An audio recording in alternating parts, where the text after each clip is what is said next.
오늘 주소민 지사님이 기도하는 그 내용이 저의 서론의 내용입니다. 너무 안타깝죠. 너무 마음이 힘들기도 합니다. 근본 홍수로 인해서 많은 인명과 재산 피해, 안타까운 방송을 볼 때마다 기도하게 됩니다.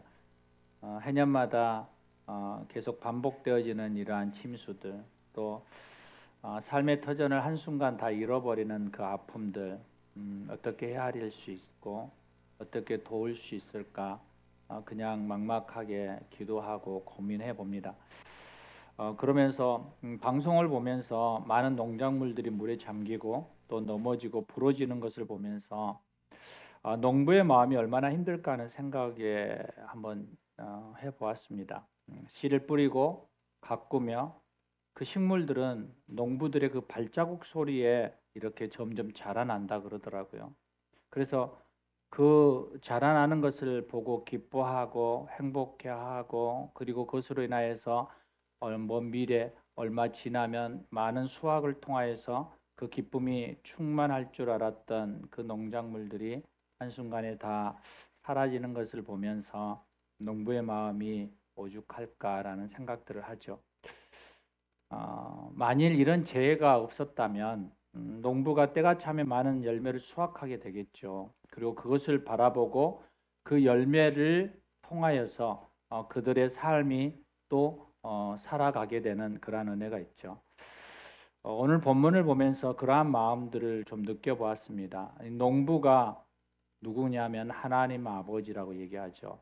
그 농부의 마음에 어떤 마음이 있을까라고 했을 때 기대하는 마음이 있는 거예요. 무엇에 대한? 열매에 대한 기대죠. 하나님이 우리에게 기대하는 마음이 무엇일까? 우리에게 기대하는 열매가 무엇일까라고 한번 생각해 보았어요. 그러다 보니까 예수님께서 산상수훈 때 마태복음 7장 16절 이하가 이렇게 떠오르더라고요. 예수님의 모인 무리들에게 이렇게 얘기하거든요.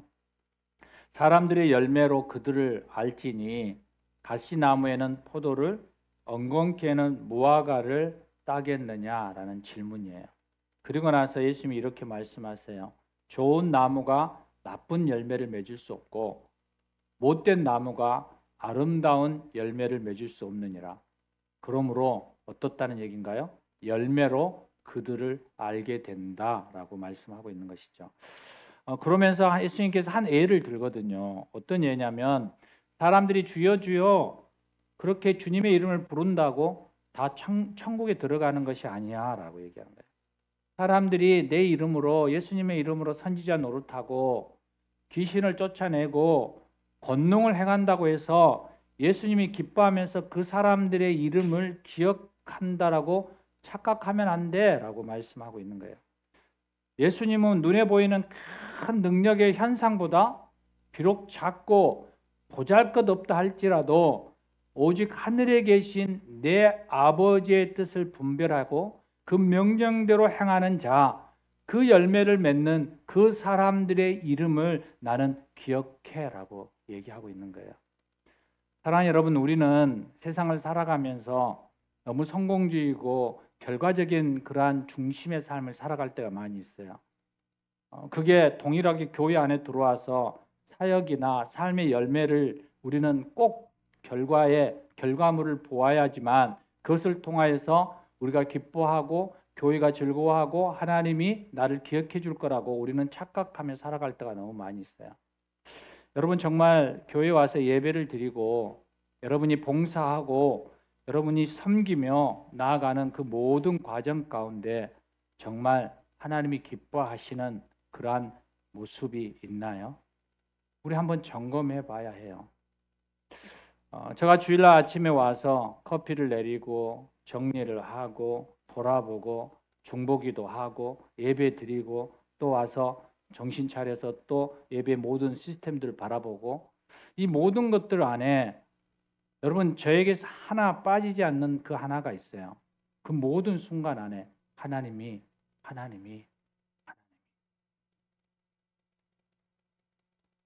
어떻게 사역을 하고 그 과정에 하나님의 마음에 합당한 것인지를 계속 보는 거예요.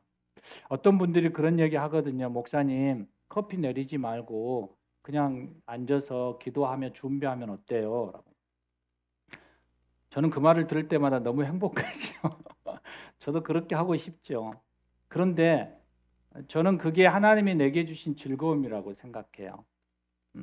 그분들에게 음료를 마시며 예배 가운데 또 하나님의 그 마음을 느끼며 기도하며 그러한 상황들에 내가 섬길 수 있다라는 그 자리가 너무 감사하죠. 누군가가 바리스타가 들어와서 그것을 하겠다라고 하면 저는 얼마든지 그것을 이양해 드릴 수 있어요. 어떻게 해야 되는지도 설명해 드릴 수 있어요. 문제는 이것이 내 것이다라고 한 번도 저는 생각해 본 적 없어요. 예배 가운데 설교의 시간들이 주어지잖아요. 그래서 이 시간은 이 몇 분은 뭐 20분이든 40분이든 이것은 내 거라고 저는 한 번도 생각해 본 적이 없어요. 그냥 주어지는 만큼만 한다라고 저는 생각해요. 그래서 말씀을 항상 내 안에 한 줄로 정리해요. 혹시 모를 상황들을 위해서 내게 주어진 5초만의 시간이 있다면 저는 이 한 줄을 하고 설교를 마무리할 거라고. 여러분, 시간은 우리에게 정해져 있고 우리에게 당연한 거라고 생각되어지고 우리의 사역이나 그 모든 것들이 당연한 것이라고 우리는 마치 생각하면서 살아가는데, 여러분, 당연한 것은 하나도 없어요. 여러분이 누리고 있는 그 수많은 것들이 당연한 것처럼 생각되어지지만 여러분, 이 집중호우 안에 모든 것이 쓸려 허나가고 다 허무해지는 이 상황들을 우리는 보면서 당연한 것이 과연 있다라고 생각하시나요? 우리는 항상 준비하며 가는 거죠. 주어진 것에 최선을 다하여 내가 할 수 있는 만큼 하면서 한 걸음 한 걸음 주님이 기뻐하는 그 일을 하면서 가는 거죠. 여러분, 본문이 가르치는 하나님이 원하시는 위대한 열매의 본질, 그것을 우리는 기억해야 하는 거예요. 결과가 중요한 게 아니고 보여주는 것이 중요한 것이 아니고 하나님 앞에 어떠한 진정한 하나님의 원하시는 그 본질적인 열매가 무엇인가에 대해서 계속적으로 우리는 기억하며 나아가는 거죠. 요한복음 15장을 보면 열매라는 단어가 무척 중요하게 거론되고 있어요. 농부이신 하나님께서 가진 우리에게로부터 무엇을 기대하냐면 열매를 기대하신다라는 거예요. 그리고 그 열매는 그 나무의 종류에 따라 결실되어지는 거죠. 배나무를 심으면 배가 열려야죠. 거기에 사과가 열리면 안 되잖아요. 우리가 또 동일하게 감나무를 심으면 거기에서 감을 얻어야죠. 거기서 우리는 때때로 키를 얻으려고 한단 말이에요. 한 해로 여러분, 학생들이 시험을 보러 가고 이제 대입이 얼마 안 남았는데 대입을 준비하는데, 여러분, 이 대입의 시기에 100일 기도를 하는 많은 사람들, 그것은 다 수험생들의 어머니겠죠. 그런데 여러분, 그들의 기도를 들어보면 하나님을 부정행위를 하게 만드는 하나님으로 만들 때가 너무 많잖아요. 여러분, 심은 만큼 거두기를 위해서 기도해야 하는데 심은 것에 대하여서 다른 어떤 것들을 많이 생각하면서 마치 하나님 그렇게 해줘달라고, 기도하면 그렇게 될 것이라고, 하나님을 불의한 하나님으로 우리가 만들어버리고 그렇게 우리는 기도하며 나아갈 때가 얼마나 많이 있는지 몰라요. 여러분, 그래서 저는 정말 조심스러워요. 기도하는 하나하나부터가 너무 조심스러운 거죠. 내 욕심과 내 생각으로 인해서 하나님의 그 영화로우심과 완전하심에 조금이라도 내가 방해하거나 훼손되어질 수 있는, 망령되게 하는 그러한 일이 일어나지 않을까. 여러분, 긴장하며 살아가죠. 오늘 본문에 포도나무가 누구냐면 예수님이라고 얘기해요. 그러면서 농부이신 하나님이 열매를 바란대요. 그러면 하나님은 어떤 열매를 원하시는 거예요? 여러분, 한번 생각해 보십시오. 참 포도나무인 예수님을 보면서 하나님은 너희가 열매를 얻기를 바래, 내가 기대해 라고 얘기하는 것은 바로 예수님을 닮은 성품의 열매이지 않겠어요? 우리는 거기서 하나님이 성공을, 열매를 바랄 거라고 생각해요. 여러분, 우리는 그 하나님이 우리의 열매를 말하면서 우리에게 더 많은 세상적인 가치에 대한 열매를 얻을 거라고 우리는 마치 착각하면서 하나님 앞에 열심을 다해서 가요. 그런데 하나님이 원하시는 열매는 내가 예수인 참 포도나무를 심었어. 그러니까 너희도 그 참 포도나무인 예수 안에서의 열매를 내게 주기를 원해라고 말하는 거죠.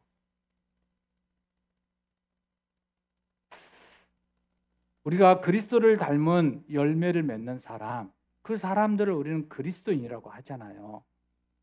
바로 하나님이 원하는 열매는 예수님을 닮은 성품의 열매예요.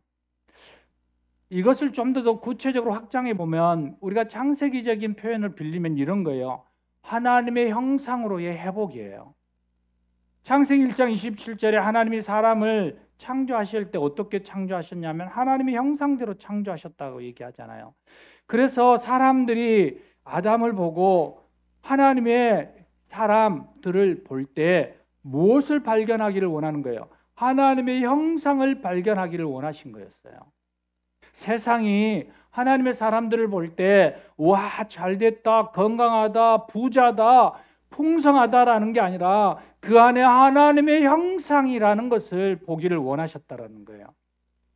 그런데 죄가 그 안에 들어와서 그 하나님의 형상의 일부만 남겨놓고 다 파괴시켜버렸어요. 그 결정체가 뭔가요? 그게 가인이 동생 아벨을 시기하고 미워하고 죽인 사건이에요. 하나님의 형상이 아니에요. 그런데 우리는 마치 그것이 하나님의 형상인 것처럼 계속 세상은 우리에게 거짓되고 왜곡된 이야기들을 하는 거예요. 그리고 우리는 마치 막대기가, 죽은 막대기가 물살에 흘려가듯이 그게 하나님의 뜻이구나, 그것이 하나님 우리에게 부하는 열매구나, 이것이 하나님 우리에게 원하는 것이구나라고 우리는 아무 생각 없이 그냥 흘러가고 있는 거예요. 여러분, 깨어 있어야 하는 거예요. 주님이 그래서 우리에게 말하고 바울이 얘기하고 있는 것처럼 너희는 깨어 있어라고 얘기하는 거잖아요. 깨어 있어라고. 그래서 하나님은 어떻게 해요? 그 형상을 회복하기 위해서 아담의 후손인 인간을 회복하기 위해서 바로 죄로 인하여 모든 것이 파괴되어져 있는 그들을 향하여서 다시 하나님의 형상을 회복시키기 위하여서 하나님이 하신 일은 바로 예수 그리스도를 보내신 거죠. 그게 로마서에 말하고 있는 둘째 아담, 참 인간, 참 하나님이신 거죠. 그러면서 골로새서 1장 15절에 그는 보이지 아니하는 하나님의 형상이다. 누가요? 예수가. 그분이 하나님의 형상이래요. 그래서 그리스도를 믿는 사람들은 뭐예요? 하나님의 형상을 회복하게 된다라고 얘기하는 거예요. 사랑하는 여러분, 우리가 좀 더 예수님을 닮아가는 궁극적인 그 말씀을 보여주는 데가 어디냐면 갈라디아서 4장 19절이에요. 이렇게 얘기해요. 나의 자녀들아, 너희 속에 그리스도의 형상을 이루기까지 다시 너희를 위하여 해산하는 수고를 하느니라. 누가요? 바울이요. 바울이 모든 수고와 목표가 뭐였냐면 그리스도의 형상을 이루는 거예요. 그리스도의 형상은 뭐예요? 하나님의 형상이죠. 그런데 그 하나님의 형상이 뭐냐라고 했을 때 바로 오늘 본문 열매, 바로 예수 그리스도의 성품의 열매인 거예요.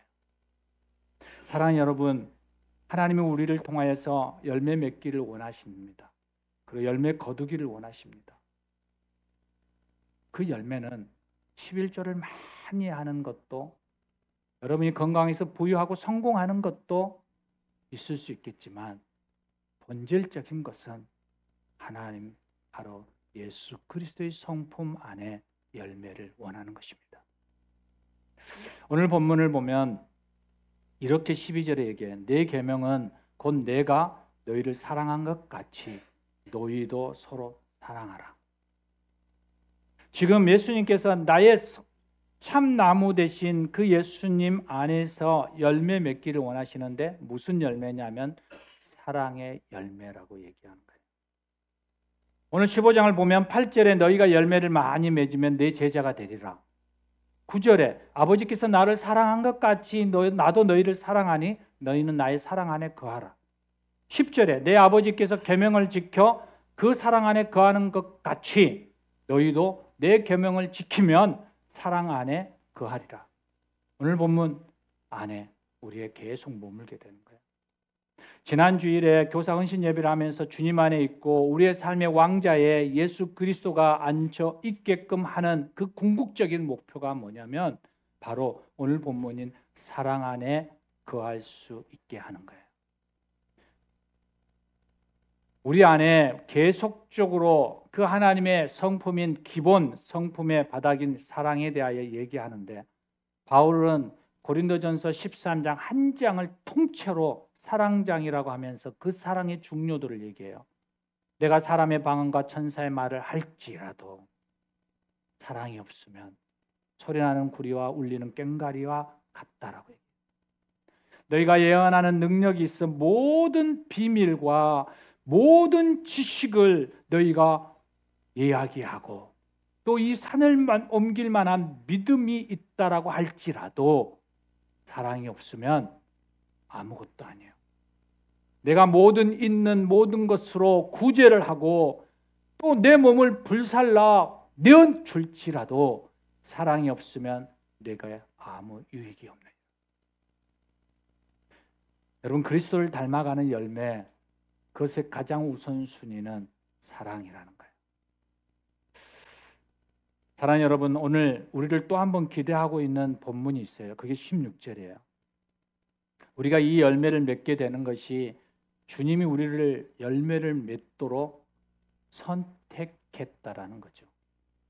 너희가 나를 선택한 것이 아니요 내가 너희를 선택하여 세웠나니 너희는 가서 열매를 맺게 하고 너희 열매가 항상 있게 하고 내 이름으로 아버지께 무엇을 구하든지 다 받게 하려 함이라. 그런데 우리는 이 본문 16절을 보면서 어디에 눈이 확 꽂히나요? 여기에 꽂히죠. 아버지께 무엇을 구하든지 다 받게 함이라. 모든 많은 사람들이 여기에 눈이 꽂힌 거예요. 그래서 구하면 아버지가 다 주신대. 그 중요한 또 눈이 꽂히는 게 빌립보서잖아요. 합력하여 선을 이루신대. 모든 것에 대하여 능력으로 하나님은 나아간대.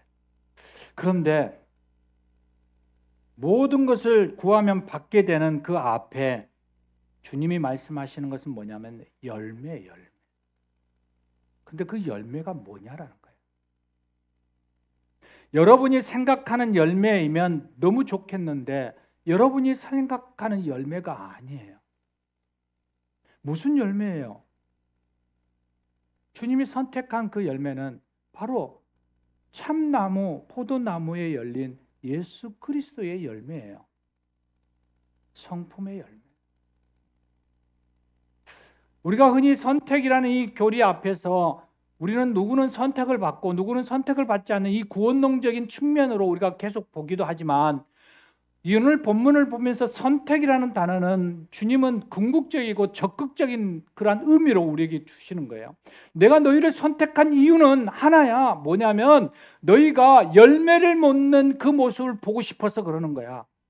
열매를 맺고 싶은 것, 그것이 일시적인 것이 아니라 평생을 두고 맺는 그 열매를 나는 원해라고 얘기하는 거예요. 우리를 제자로 자녀로 선택하신 그 이유를 말씀하고 있는 거예요. 그 열매를 얻게 하는 거예요. 그런데 그 열매를 얻기 위해서 주님이 어떻게 하시겠냐면 우리를 돕고 계시고 있다라고 얘기하는 거예요. 사랑하는 명에 순종하면 어떻게 하시겠다는 거예요? 사랑하도록 우리를 돕겠대요. 너희가 기뻐하라는 명령에 순종하면 기뻐할 수 있도록 우리를 돕겠대요. 화평하라는 명령을 순종하면 너희가 화평하도록 우리를 돕겠대요. 오래 참으라는 그 명령에 너희가 순종하면 오래 참도록 우리를 도우시겠대요. 우리가 전도하는 명령에 순종하면 우리를 전도할 수 있도록 우리를 계속적으로 도우시겠대요. 이것이 주님이 우리에게 말씀하시는 말씀이에요. 무엇을 구하든지 너희가 이루리라. 이것은 우리가 그 하나님의 말씀 앞에 그 열매를 맺기 위하여 나아갈 때 내가 너희에게 돕고 그것을 거두게 하겠다라고 말씀하고 있는 거예요. 이게 온전한 우리에게 무엇을 요구하냐면 믿음이라는 것을 요구해요. 그런데 우리는 이 믿음을 어떻게 해요? 그 믿음을 내가 원하는 것에만 사용하는 거예요. 내가 필요한 곳에, 내가 소망하는 것에만 믿음을 대입해요. 하나님이 원하고 하나님이 기뻐하고 하나님이 이루시는 곳에 믿음을 갖다 대야 하는데 그 기준이 항상 나예요. 그러면 이걸 뭐라고 얘기해요? 이걸 우상이라고 얘기하죠. 내가 원하는 대로, 내가 좋은 대로. 참 우리가 하나님의 우리를 선택하셨던 그 특권은 그래서 우리의 기준 안에 하나님 앞에 나아가는 거예요. 제 안에 우리 교회가 주님이 우리 교회를 선택하셨다라는 믿음이 있어요. 그리고 그 믿음 안에서 열매를 거두실 것이라는 분명한 확신이 있어요. 그래서 저는 아무도 걸어가지 않는 2차 계획인 소그룹 중심으로 이 교회를 움직여 가려고 해요. 그래서 제가 하는 게 하나 있어요. 하나님의 지혜를 계속 구하며 나아가요. 저를 아는 주변의 사람들은 뭐 하냐고 물어봐요. 무엇을 준비하고 있냐고 물어봐요. 소그룹 하기 위해서 어떤 것을 하냐고 그래요. 여러분 다 준비했어요. 다 자료도 있어요.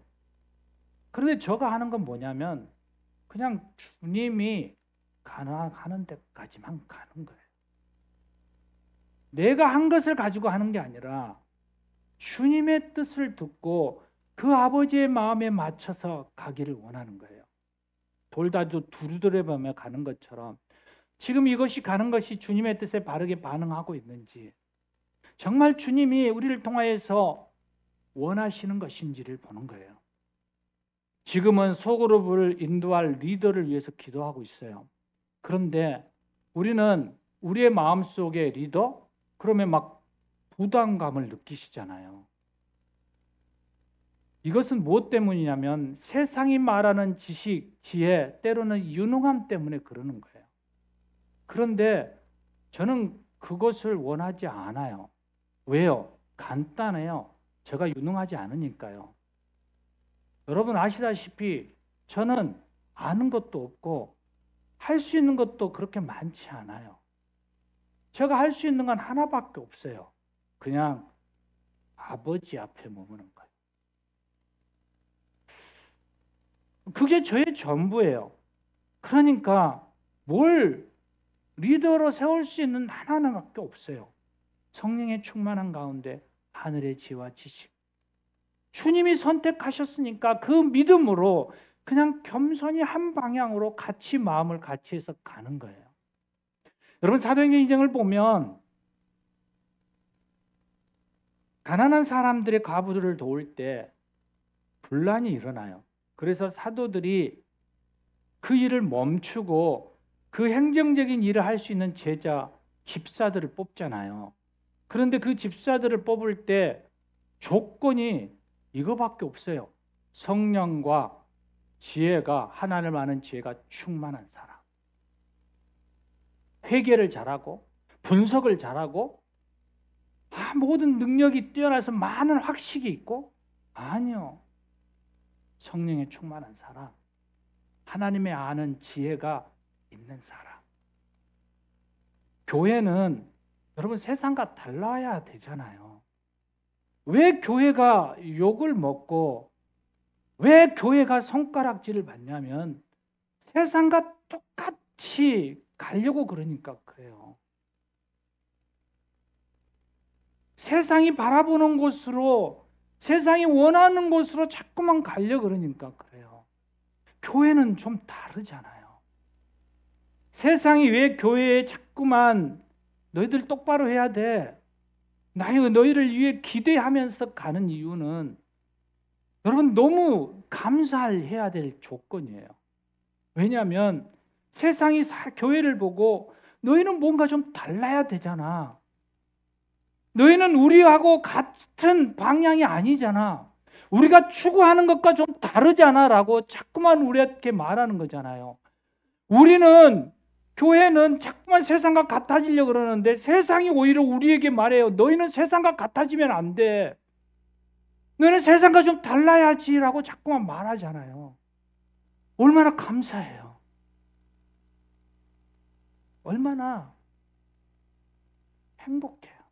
세상이 우리를 보고 지금 요구하고 있으니까요.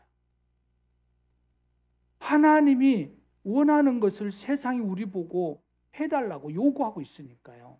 그냥 우리는 하나님이 원하는 걸 하기만 하면 되잖아요. 그냥 참나무에, 참포도나무에 붙어서 그분의 열매를 맺기만 하면 되잖아요. 사랑하는 여러분, 우리가 그 일을 좀 해나갔으면 좋겠습니다. 많은 것을 하고 큰 일들을 하는 것도 좋지만 여러분 좀 작은 일을 하면 어때요? 좀 가난하면 어때요? 여러분 좀 아프면 어때요? 여러분 좀 고생하면 어때요? 여러분 좀 손해보면 어떻습니까? 그것으로 인해 주님이 기뻐하시면 그것이 참나무, 그 포도나무에 걸친 예수님이 원하는 열매면 여러분 그걸로 기뻐해야 되지 않나요? 주님이 열매를 맺고자 할 때 여러분 주님은 우리가 원하는 그런 열매가 아니었잖아요. 세상에 하나님의 아들이 이 땅에 오셨어요. 그리고 너희를 구원할 거야 라고 말씀하셨어요. 많은 사람들은 너무나 큰 그림을 그린 거예요. 왕으로, 원자로, 메시아로, 자유케 하는 자로. 그런데 예수님은 그렇지 않으셨어요. 가난한 자, 굶주린 자, 아픈 자, 소외되고 고통 가운데 있는 사람들 앞에 갔어요. 그분은 십자가를 지셨어요. 우리에게 계속적으로 말씀하는 거예요. 우리가 그 길을 가라고. 기대한다고 그 열매를 좀 거두라고.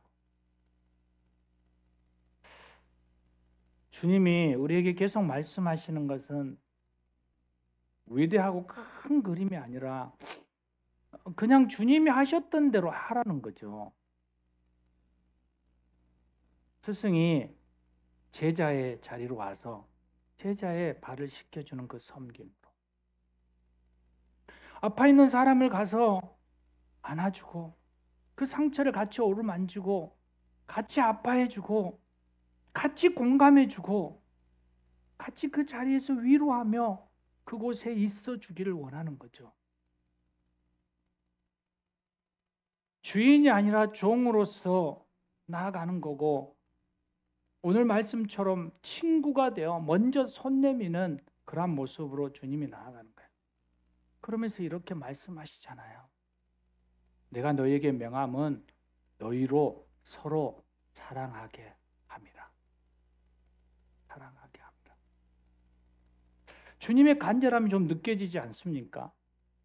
때론 전지전능하신, 때로는 주님으로, 때로는 아빠로, 때로는 종으로, 때로는 모진 핍박과 모함의 십자가를 지는 피해자로, 오늘 본문의 친구로 다가와 친밀한 교제를 원하시는 그 이유가 뭐냐고 말씀하시냐면 사랑이라고 얘기해요. 내가 너희를 사랑하였듯이 너희도 좀 사랑해주면 안 되겠니? 내가 너희의 발을 씻기며 섬겼듯이 너희가 친히 먼저 낮은 자의 모습으로 섬겨주면 안 되겠니? 내가 친히 친구가 되어 주었듯이 너희가 먼저 손 내밀고 다가가 친구가 되어주면 안 되겠니? 계속 말씀하고 있는 것이죠. 사랑하는 여러분, 우리 안에 이런 마음이 있어요. 나는 너와 좀 달라. 나는 좀 특별해. 그래서 그걸 누리고 싶어하는 마음들이 있어요. 그런데 주님이 얘기하는 거죠. 그 권리를 포기하면 안 되게. 한국의 초기 선교자였던 사무엘 무어라는 사람이 있어요. 제가 참 존경하는 사람 중에 한 사람인데 그냥 그분은 평가가 부정적인 평가가 있고 긍정적인 평가가 있었어요. 한때 초반에는 이분을 너무 부정적인 평가를 했어요. 누가 부정적인 보고를 했냐면 여러분 너무 잘 알고 있는 초대 선교사인 알렌이 그랬어요. 잘 몰랐으니까요. 그 시대 때에는 부정적인 시각을 가질 수밖에 없으니까요. 그게 특권이고 기득권처럼 보였으니까요. 그런데 그렇지 않았거든요. 모 선교사는 제일 먼저 이 땅에 오셔서 한국어를 제일 빠르게 습득했던 분이에요. 1895년에 코로나가 있을 때 백정이었죠. 백정이라는 이 박씨라는 사람을 찾아가 장티푸스에 걸려 있는 그를 재직원 의사 선교사인 이 에비슨을 대동하여서 그에게 통역하면서 그를 고쳐주어요. 그리고 예수를 믿게 하죠. 그리고 1895년 그 해 4월에 그가 그 백정 박씨가 세례를 받아요. 그리고 공단골 교회에 교인이 되려고 들어갔어요. 그런데 문제가 생겼어요. 뭐냐면 이 공단골 교회는 그래도 그 시대에 중산층들이 모여서 예배를 드렸거든요. 소위 말하면 중인과 양반들이 예배를 드렸어요. 그런데 이 박 씨는 신분이 백정이에요. 백정. 그러니까 이 백정이 그 교회에 오니까 그들이 어떻게 반응했을까요? 하인이나 상놈이나 백정과는 예배를 드릴 수 없다. 그래서 그들이 하나가 돼서 교회 출석을 스톱했어요. 중지했어요. 그리고 모 선교사에게 찾아가서 이렇게 얘기하죠. 우리를 이곳에 따르게 그들과 예배를 같이 드릴 수 없게 해달라고. 그들이 오지 못하게 해달라고 얘기를 한 거죠. 그러자 모 선교사가 단호하게 이렇게 얘기해요. 우리는 다 같은 하나님의 자녀입니다. 기독교는 양반들만의 종교가 아니라 모든 백성의 종교입니다. 타협이 안 돼요. 그러니까 그들이 중지한 상태에 다시 안을 내요. 남자와 여자를 구별하여서 이렇게 휘장으로 나누었듯이 그러면 우리가 귀천을 나눠서 서로 다르게 앉아서 예배를 드릴 수 있게 해달라. 그런데 그것까지도 받아들이지 않아요. 차별 없는 예수 그리스도 안에서의 삶을 얘기하죠. 그리고 그들이 놀라운 한 가지 일을 하거든요.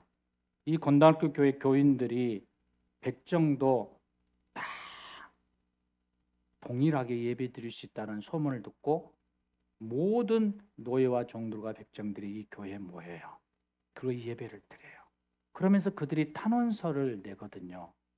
뭐라고 내냐면 백정 신분 차별 폐지법을 내요. 그런데 놀랍게 이것이 통과가 돼요.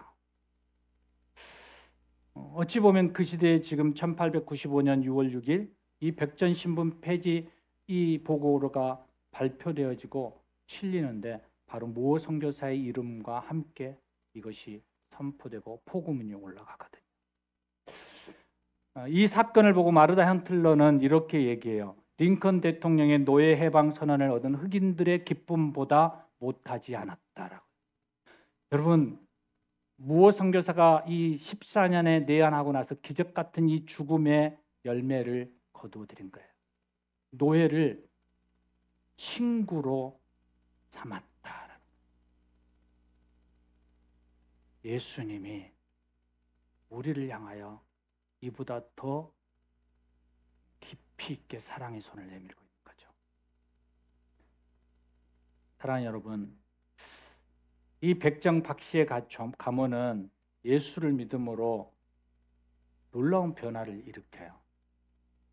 이 이름도 없었던 이 박씨에게 이 무어 선교사가 박상준이라는 이름을 줘요. 그래서 그는 박상준 장로로 서게 되고 그의 아들 이름 없던 그도 박서양이라는 이름을 얻어서 제주권의 의학교에 졸업하고 최초의 이 나라의 서양식 의사와 교수로 서게 돼요. 사랑하는 여러분, 그런데 이 모 선교사가 그 다음에 어떻게 죽었냐면 이 박 씨를 살렸던 그 장티푸스를 걸려서 45세에 죽어요. 너무 아이러니하잖아요. 여러분, 우리의 삶이 하나님이 기뻐하는 열매의 삶을 살아가다 보면 여러분의 기대와 소망하는 것과 전혀 다를 수 있어요. 때로는 많은 힘들고 어려운 상황들이 있을 수도 있죠. 그런데 우리가 이 하나만 기억하면 그것을 견딜 수 있어요. 뭐냐면 바로 참나무 대신 예수님이 원하는 열매인 거예요. 예수의 성품의 열매. 그 열매를 거둘 때 우리는 우리에게 어떠한 상황과 어떠한 환경과 어떠한 선택 가운데 섰을 때 우리는 하나님이 기뻐하는 그리스도를 닮은 삶을 선택할 수 있어요. 그렇게 되면 우리는 이렇게 고백할 수 있죠. 바로 행복한 십자가를 바라볼 수 있게 되어지는 거예요. 저와 여러분이 이 위대한 열매를 거두는 그러한 삶의 자리에 오늘도 내일도 함께 이 본성교회 안에서 걸어가기를 주의 이름으로 부탁드립니다. 우리 함께 기도하시겠습니다.